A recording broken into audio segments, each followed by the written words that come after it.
कल अपनी पुरानी सोसाइटी में गया था। वहां मैं जब भी जाता हूं, मेरी कोशिश होती है कि अधिक से अधिक लोगों से मुलाकात हो जाए। कल अपनी पुरानी सोसाइटी में पहुंचकर गार्ड से बात कर रहा था कि और क्या हाल है आप लोगों का। तभी मोटरसाइकिल पर एक आदमी आया और उसने झुककर प्रणाम किया। राजीव भैया प्रणाम। मैंने पहचानने की कोशिश की। बहुत पहचाना पहचाना लग रहा था, पर नाम याद नहीं आ रहा था। उसी ने कहा, भैया पहचाने नहीं, हम बाबू हैं। बाबू उधर वाली आंटी जी के घर काम करते थे। मैंने पहचान लिया। अरे ये तो बाबू है, सी ब्लॉक वाली आंटी जी का नौकर। अरे बाबू तुम तो बहुत तंदुरुस्त हो गए हो। आंटी कैसी है? बाबू हंसा। आंटी तो गई। कहाँ गई? उनका बेटा विदेश में था, वहीं चली गई क्या?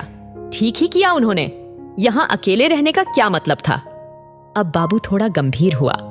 उसने हंसना रोककर कहा, भैया आंटी जी भगवान जी के पास चली गईं। भगवान जी के पास? ओह कब?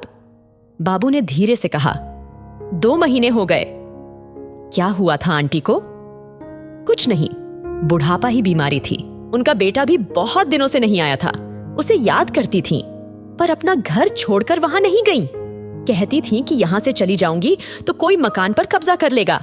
बहुत मेहनत से यह मकान बना है। हाँ वो तो पता ही है, तुमने खूब सेवा की। अब तो वो चली गई, अब तुम क्या करोगे? अब बाबू फिर हंसा।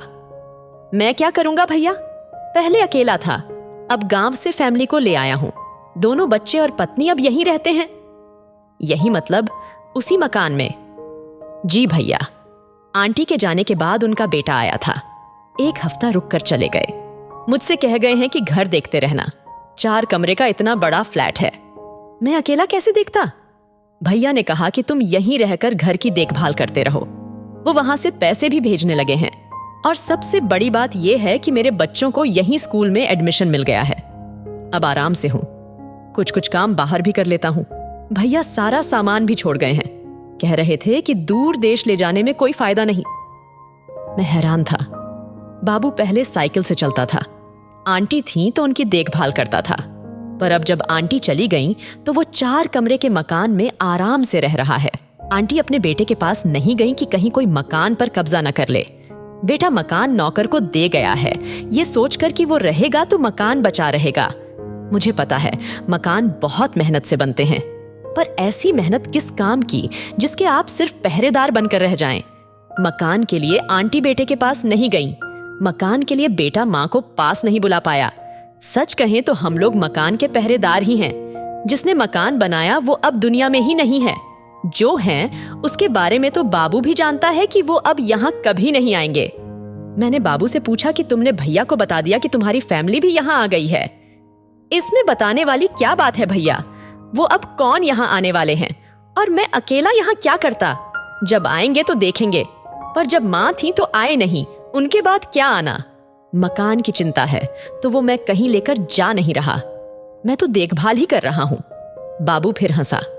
बाबू से मैंने हाथ मिलाया। मैं समझ रहा था कि बाबू अब नौकर नहीं रहा, वो मकान मालिक हो गया है। हंसते हंसते मैंने बाबू से कहा, भाई जिसने ये बात कही है कि मूर्ख आदमी मकान बनवाता है, बुद्धिमान आदमी उसमें रहता है, उसे जिंदगी का कितना गहरा तजुर्बा रहा होगा।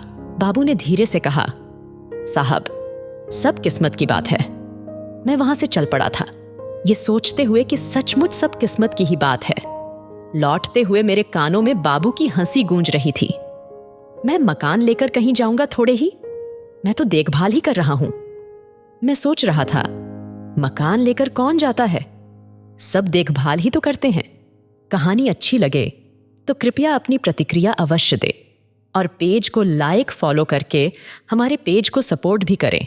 धन्यवाद।